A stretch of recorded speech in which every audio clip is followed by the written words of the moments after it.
Assalamualaikum warahmatullahi wabarakatuh. Perkenalkan, saya Tiffany Sislianggraini dari kelas 12-3 absen 23. Di sini saya akan menjelaskan atau memaparkan materi dari bab 3 mengenai pengaruh kemajuan iptek terhadap Negara Kesatuan Republik Indonesia. Nah, kita akan masuk pada pembahasan yang pertama mengenai makna ilmu pengetahuan dan teknologi. Iptek merupakan akronim dari ilmu pengetahuan dan teknologi yang kerap digunakan saat membahas mengenai perkembangan teknologi atau adanya perkembangan suatu disiplin ilmu. Perkembangan iptek sendiri terjadi karena adanya globalisasi. Kemajuan di bidang teknologi ini membantu kehidupan manusia. Contohnya pada pembaruan teknologi di bidang transportasi, komunikasi, dan masih banyak lagi.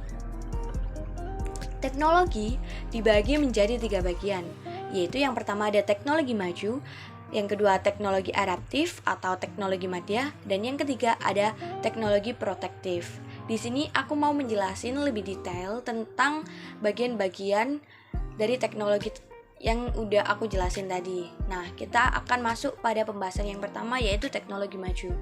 Teknologi maju adalah teknologi tingkat pertama suatu usaha yang mengarah pada bidang pendidikan, latihan serta pembinaan para tenaga peneliti ilmiah untuk selalu mengikuti dan menguasai perkembangan teknologi yang vital. Nah, selanjutnya kita masuk pada pembahasan yang kedua, yaitu mengenai teknologi adaptif, yaitu perkembangan dari suatu teknologi di suatu negara maju yang penggunaannya masih harus disesuaikan dengan kondisi lingkungan negara yang memerlukan. Kemudian kita akan masuk pada pembahasan yang ketiga, yaitu teknologi protektif. Teknologi protektif yaitu teknologi yang digunakan untuk melindungi segenap sumber daya alam yang ada.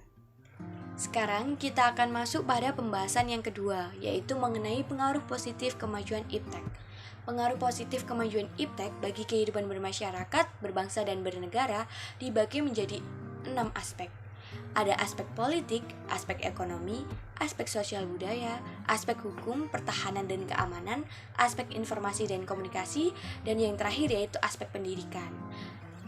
Saya akan menjelaskan lebih banyak atau lebih detail pada pembahasan selanjutnya. Jadi yang pertama kita akan membahas mengenai aspek politik. Dampak positif iptek dalam aspek politik. Kemajuan iptek menjadikan nilai-nilai seperti keterbukaan, kebebasan, dan demokrasi berpengaruh kuat terhadap pikiran maupun kemauan bangsa Indonesia. Di bidang politik internasional juga terdapat kecenderungan tumbuh regionalisme. Nah, selanjutnya kita akan membahas pada aspek ekonomi. Pengaruh positif iptek dalam bidang ekonomi yaitu yang pertama ada produktivitas dunia industri makin meningkat, yang kedua pertumbuhan ekonomi yang semakin tinggi, yang ketiga terjadinya industrialisasi, dan sebenarnya masih banyak lagi dampak positif pengaruh iptek dalam bidang ekonomi. Kita akan masuk pada aspek selanjutnya, yaitu aspek sosial budaya. Pengaruh positif iptek dalam bidang sosial budaya ini ada masyarakat dapat mempublikasikan kebudayaan yang dimiliki ke masyarakat luas, ada hubungan sosial antar masyarakat dapat terjadi di mana saja dan kapan saja meskipun dalam zona yang berbeda, dan juga masih banyak lagi manfaat positif pengaruh iptek dalam bidang sosial budaya ini. Kita masuk pada aspek hukum, pertahanan, dan keamanan. Pengaruh positif dari aspek ini yaitu yang pertama makin menguatnya supremasi hukum, demokratisasi dan tuntutan terhadap dilaksanakannya hak asasi manusia. Yang kedua yaitu menguatnya regulasi hukum dan pembuatan peraturan perundang-undangan yang memihak dan bermanfaat. Sebenarnya ini juga masih banyak lagi manfaatnya, tapi kalau kita bahas semua manfaatnya akan sangat menguras waktu, jadi kita akan langsung masuk pada aspek berikutnya, yaitu aspek informasi dan komunikasi. Pengaruh positif iptek dalam aspek ini yaitu penemuan telepon oleh Graham Bell pada tahun 1876 sehingga orang dapat berkomunikasi dengan jarak jauh. Kemudian ada penemuan komputer yang dapat memudahkan dalam memperoleh informasi yang dibutuhkan. Kemudian juga ada ditemukannya mesin cetak pada awal abad ke-15. Dampak positif dari aspek informasi dan komunikasi ini juga sangat banyak. Jadi bisa dilihat bahwa pengaruh positif iptek dalam aspek informasi dan komunikasi ini itu juga sangat menguntungkan. Nah, selanjutnya kita akan masuk pada aspek pendidikan. Dampak positif iptek dalam Aspek pendidikan yaitu ada munculnya media massa, khususnya media elektronik sebagai sumber ilmu dan pendidikan. Kemudian ada munculnya metode-metode pembelajaran yang baru. Kemudian juga ada sistem pembelajaran yang tidak harus melalui tatap muka. Setelah selesai membahas mengenai pembahasan kedua, sekarang saatnya kita masuk pada pembahasan ketiga, mengenai pengaruh negatif kemajuan iptek. Pengaruh negatif kemajuan iptek bagi kehidupan bermasyarakat, berbangsa, dan bernegara juga dibagi dalam 6 aspek. Ada aspek apa aja sih? Jadi ada aspek politik, aspek ekonomi, aspek sosial budaya, aspek pertahanan dan keamanan, aspek informasi dan komunikasi, dan juga yang terakhir ada aspek pendidikan. Nah, seperti pada pembahasan sebelumnya, kita akan membahas lebih detail pada pembahasan selanjutnya. Oke, sekarang kita akan membahas satu persatu mengenai aspek-aspek yang sudah saya sebutkan tadi. Dampak negatif aspek politik dalam perkembangan ilmu pengetahuan dan teknologi ini yaitu nilai-nilai yang dibawa iptek seperti keterbukaan, keterbebasan, dan demokratisasi tidak menutup kemungkinan akan disalahartikan oleh masyarakat Indonesia. Nah, akibatnya apa sih?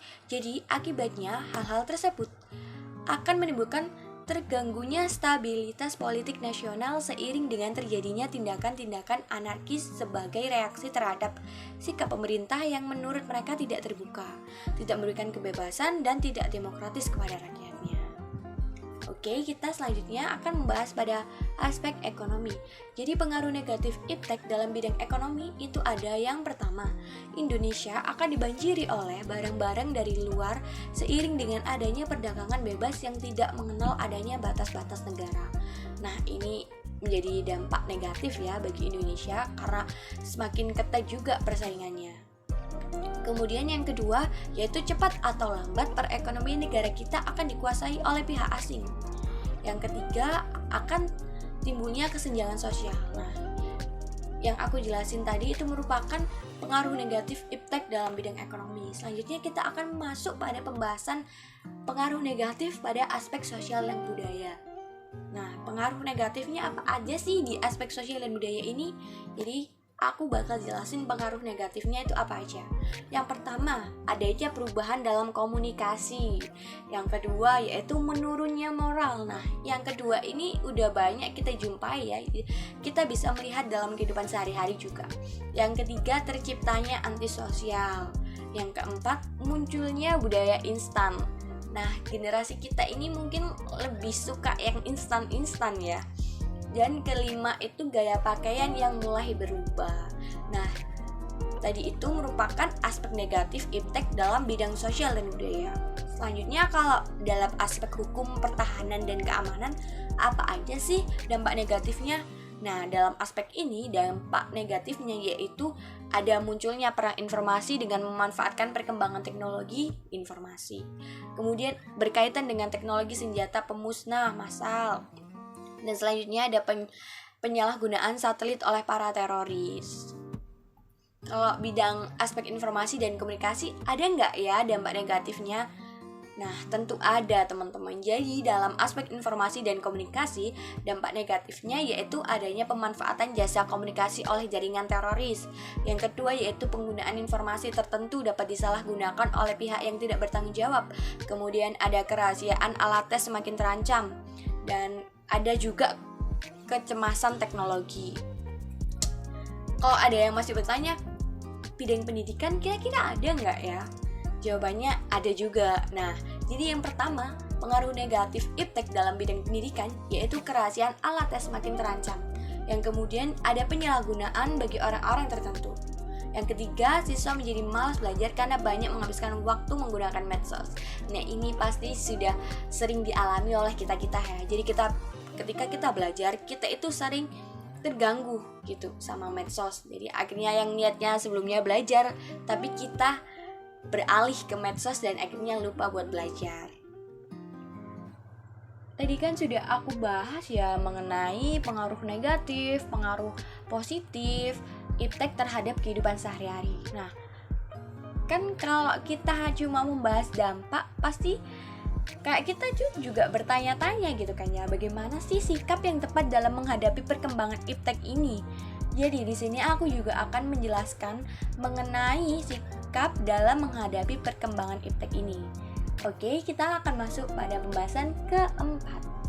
Jadi, sikap yang harus kita miliki untuk menghadapi perkembangan iptek ini, yang pertama yaitu ada sikap optimis. Sikap optimis ini berarti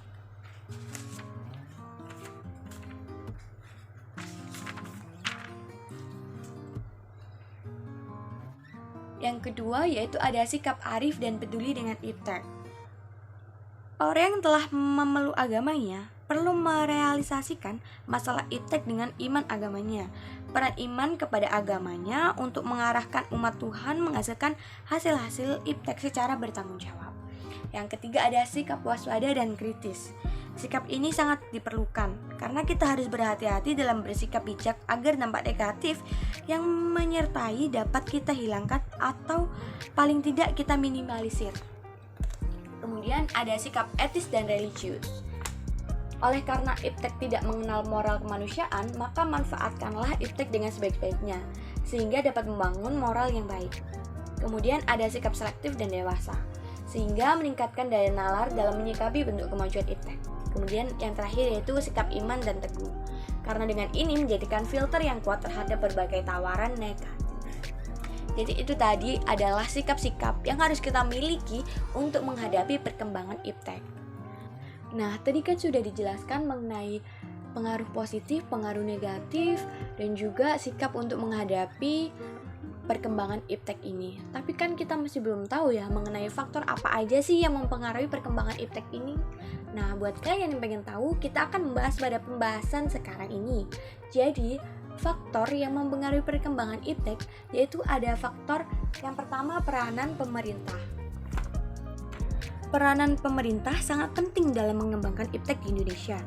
Iptek dapat maju dan berkembang jika pemerintah memberikan dukungan penuh, baik berwujud material maupun spiritual, demi berkembangannya iptek di Indonesia. Misalnya pengadaan atau pembangunan infrastruktur.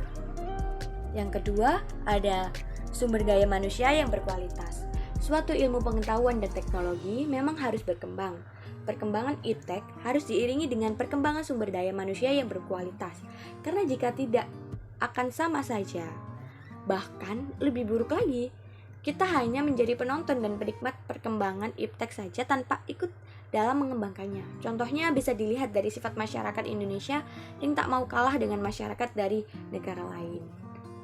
Nah, yang ketiga yaitu ada arus globalisasi. Arus globalisasi memicu perkembangan iptek di Indonesia. Karena globalisasi merupakan penghilang batas-batas suatu negara dalam memperoleh informasi. Jadi ada hubungan antara arus globalisasi dengan perkembangan iptek di Indonesia. Misalnya jika ingin ke luar negeri, membutuhkan waktu yang lama. Semenjak ada globalisasi, maka orang Indonesia ke luar negeri hanya membutuhkan waktu beberapa jam saja. Kemudian kita akan masuk kepada pengaruh atau faktor-faktor yang mempengaruhi perkembangan iptek keempat, yaitu pengaruh dari negara lain. Perkembangan iptek di Indonesia tidak lepas dari pengaruh negara lain. Hal ini disebabkan karena Indonesia menjalin kerjasama dengan negara-negara maju.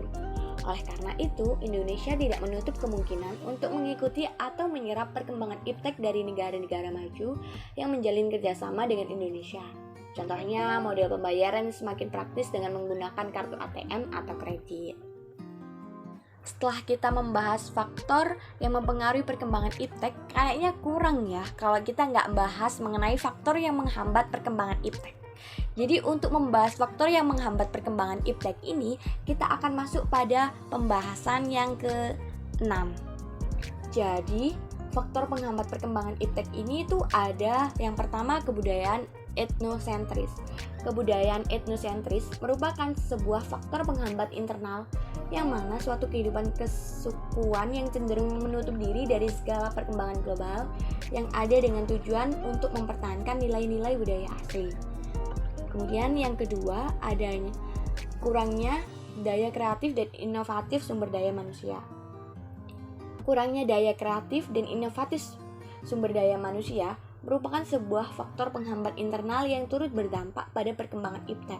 Faktor ini diakibatkan oleh kurangnya swadaya sumber daya manusia dan minimnya kualitas sumber daya manusia. Dalam hal ini, kapasitas kreatif dan inovatif yang kurang memadai dapat memperlambat perkembangan iptek. Kemudian, apalagi sih faktor penghambat perkembangan iptek? Jadi yang ketiga yaitu ada tingkat pendidikan yang rendah. Pendidikan merupakan suatu sarana penting yang bermanfaat bagi perkembangan iptek di suatu negara. Karena lewat pendidikanlah ilmu pengetahuan dan juga penerapannya sampai ke tangan individu maupun kelompok orang.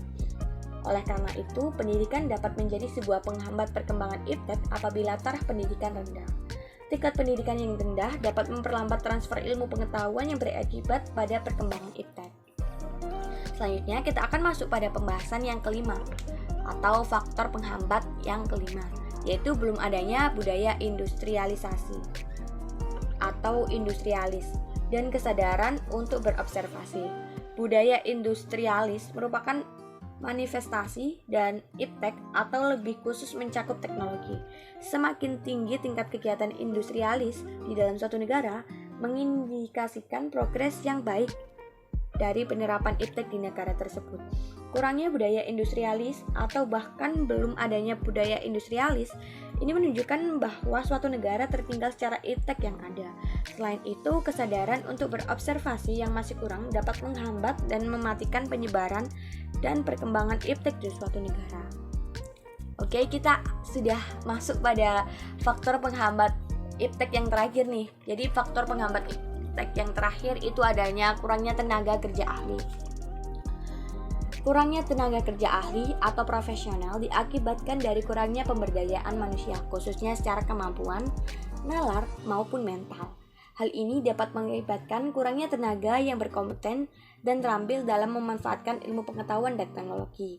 Ditambah lagi, sebuah paradigma yang sempit dan statis menjadi penunjang yang paling baik dari faktor ini.